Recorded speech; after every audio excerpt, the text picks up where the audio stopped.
Hey, you guys, thanks for listening. And today, on today's episode of Tips with T, we have Mr. Ben with us. Hey, Mr. Ben, how are you doing today? Hello, so good. Glad to be here. Awesome. We're glad to have you on the show today. So tell us more about yourself and what you do. Sure. So now I am an international speaker, life coach, podcaster, and an author. Awesome. I know when we had chat before, you did tell me that you became a speaker, but you started back in February, correct? Yes, February of this year. Full time. So what made you decide that you want to be a full-time speaker in February? Well, so to be honest, my whole life I've wanted to be an inspirational speaker. But about a year or two ago, I started taking a class off, outside of hours that helped me discover my passion.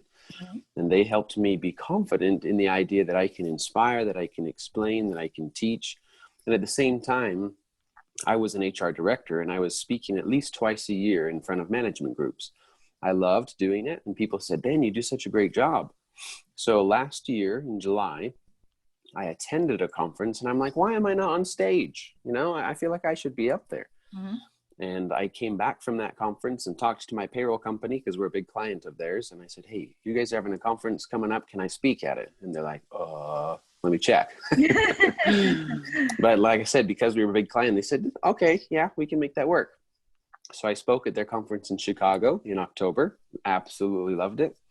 And everything just worked out so that in February of this year, I was ready to leave my HR executive position to become the full-time speaker.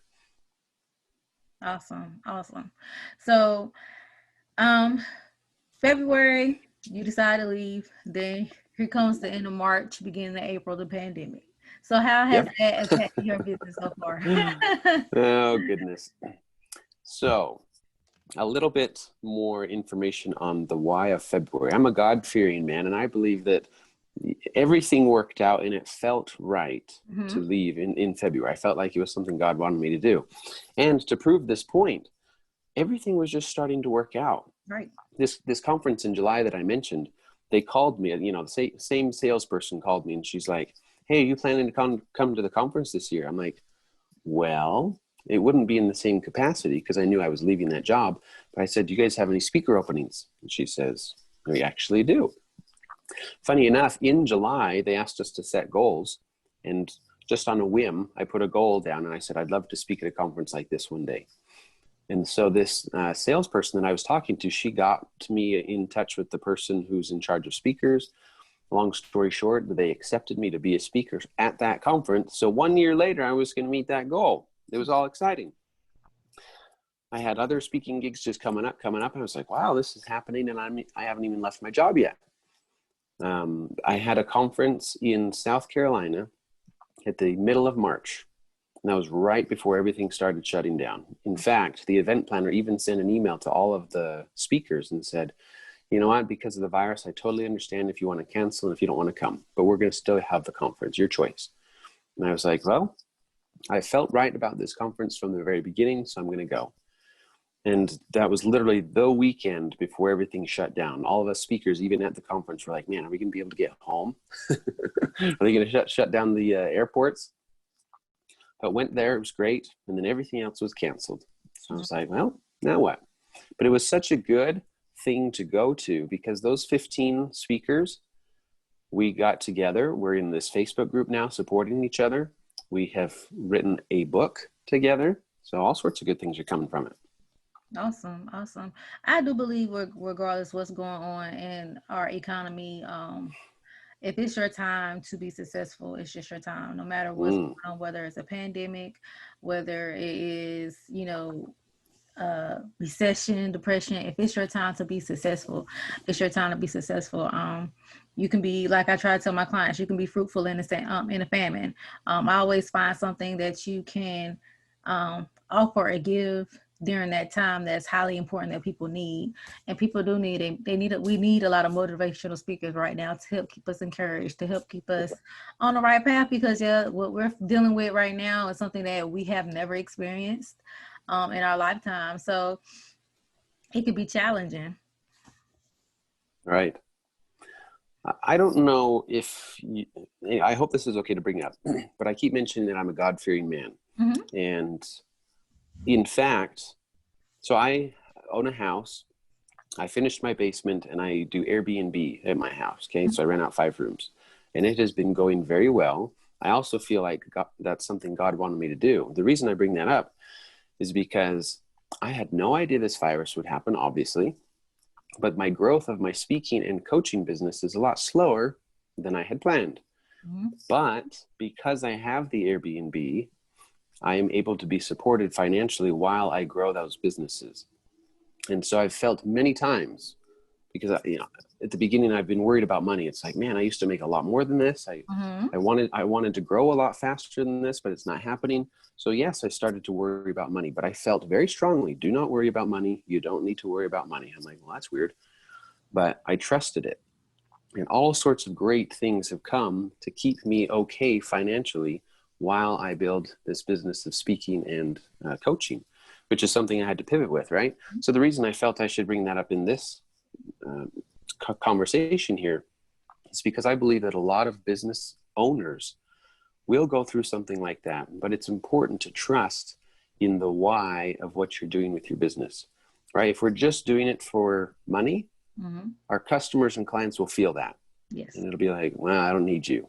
In fact, I was talking to, because I serve young adults, I went to a reservoir with some young adults the other day, and I was telling them about what I do. Mm-hmm. And in the end, they were asking me, okay, that's cool. You can make some money. I was like, yeah, in fact, you can make a lot of money with what I do. And one guy stopped me and he says, well, what are you doing it for? Are you doing it for the money? Or are you doing it for the message? Because if you're doing it for the message, you have my money right now. Mm-hmm. I was like, wow, that's cool. Yeah, and a lot of people we do fail to realize that we're gonna have hard times, but that was gonna be the next question I was gonna ask you. Like, what are some other things have you been working on as an entrepreneur? Because some things don't go as planned. We have to build that audience first. So that's one of the questions I was gonna ask you, and it's very good that you decided to develop an Airbnb out your home to keep some type of source of income coming in. Yeah. So the Airbnb is probably the main source of income. I pivoted to do a podcast. Mm-hmm. In fact, this is another cool thing. I'm telling you, if we pay attention to the thoughts in our minds and things that make us excited, then we will realize that we're already being guided to what we should be doing. So for example, before I quit my HR executive position, I was talking to some friends, and as I would speak to them, this idea would come to my mind. You should have them on your podcast. Mm-hmm. I'm like, well, I don't even have a podcast. So what kind of weird thought is that? It would happen a few times. You should have them on their podcast. Okay, whatever. So the virus happened, and I'm like, well, speaking gigs are hard to have. Coaching is brand new. So why don't we start this podcast? Mm-hmm. I said, it's a way to get my message out there. It's a way to get to know new people. It's a way to learn new things, keep me engaged. Mm-hmm. And so it's been a great thing to do. Yeah, it is. It has. I actually started my podcast back in December, but really haven't gotten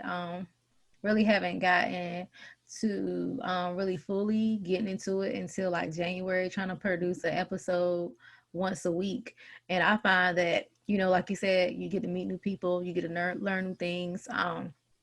It's an awesome way to connect with people now, since with social distancing. It's so awesome to be able to use your podcast platform to connect with others, to learn different topics, to bring awareness about different things, to share your journey of entrepreneurship and your challenges that we're facing right now during this pandemic. So it's so fulfilling, and it's just like the small things, because everybody never thought about how a podcast can make such a difference in someone's life, but it really can. It's true. It also helps with the idea of, when you do something new and you're terrified. I remember the first time I did, because I was like, well, I have this idea of a podcast, but I've never done one. I have no clue what to do. So I'll just invite somebody and we'll have a conversation. And we'll say it's like a podcast, but whatever. So I didn't know the name of my podcast. I didn't know exactly what to do. And I remember being very, very nervous. Mm-hmm. But the fact that I've done it a number of times now, that's no longer an issue. Right. It's the same principle with many things that I do. Even the first time I did my speech, I was terrified. I mean, I've spoken in front of stages many, many times, but for whatever reason, this idea of saying, this is my own idea now, how terrifying is that? But now that I've said it multiple times, it's like, I can say it however many times and however many ways I need to. Mm-hmm. So, I know you say you was an HR director, and you deal with a lot of individuals as an HR director. And I know, remember you was talking before. So, what was the emotional pain that you see in the individuals while you were working as an HR director? Sure.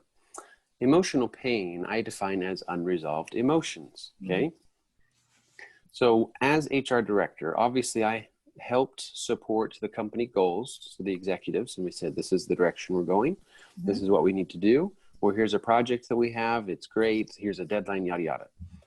Sometimes I would meet with resistance from the employees. I'm like, why don't you want to do this? Many times I would see a fear or a doubt in their eyes. Mm-hmm. Here's the thing that I realized as HR director. Many companies and many managers spend lots of money, time, and stress thinking, why don't my employees do what I want them to do? We just need to motivate them. So let's spend tons of money to motivate them, right? When in fact, if we took the time to discover what's holding them back, right, then we wouldn't have to spend all that money on motivation. Why? Because the employee would already want to do it. They're in the company. They already know what the company goals are. They're ready to serve the company, but every once in a while there's something holding them back. Mm-hmm. So when I saw this in their eyes, I'm like, okay, what is worrying you? What are you afraid of? Is it an unresolved emotion? Is it a limiting belief? Something like that. If we took the time to work through that, then that employee would be amazing and very dedicated. Mm-hmm. Problem is, a lot of companies don't do that. And right. So the more I saw it and the more passionate I became about seeing this and helping people, I said, well, if it's not going to happen here, I'm going to do it full time. Awesome. I'm glad you brought that up because I'm actually doing a study on it, writing a dissertation for it. Basically, you know, how a lot of big companies, they don't try to figure out how to give their employee satisfaction or for them to have that financial company performance that they seek. And some of them, they lack trying to incorporate social corporate responsibilities, which helps bring diversity and things like that into the actual culture of the organization. So I'm definitely going to probably have to hit you up after this podcast and ask you a couple of questions to go towards my study. Cause like a lot of, a lot of companies do not do that. And because of that, they tend to have a high turnover rate, and they're trying to figure out why their turnover rate so high, but they won't take that extra time and, like you said, money and invest and try to figure out why they are lacking in that area. Exactly. So awesome. But thank you, Mr. Ben, for coming on the show today. Tell us more about where we can get your book that you guys have been writing, and tell us more about how can we contact you if we would like to. And I'm going to share your social media handles. Perfect. This book is called Fortitude, the Anthology for Overcomers. It's 15 different stories. We wrote it kind of like the Chicken Soup for the Soul feel, right? Mm-hmm. So 15 different stories of overcoming in life and in business. So fantastic stories. You can find it on Amazon. It should be published in the next week or so. So you could be one of the first to get it, but that can be found on Amazon. So it's called Fortitude, the Anthology for Overcomers. Awesome. And then, yes, these are all my social media handles. I can be found really anywhere. I'm pretty big on Facebook, Instagram, LinkedIn, everything under Ben Eden Speaks. I have my YouTube page. My podcast is called Champions of Self, where we discuss really emotions, right? Many, many people don't know how to deal with their emotions. So we learn how to do that. We can overcome those so we can have power over our lives. All right, Ben. So I see you have the virtual link for the podcast. Do you have like other platforms, or you just use the virtual podcast? Nope. Yep. I'm on all the major podcast apps. Awesome.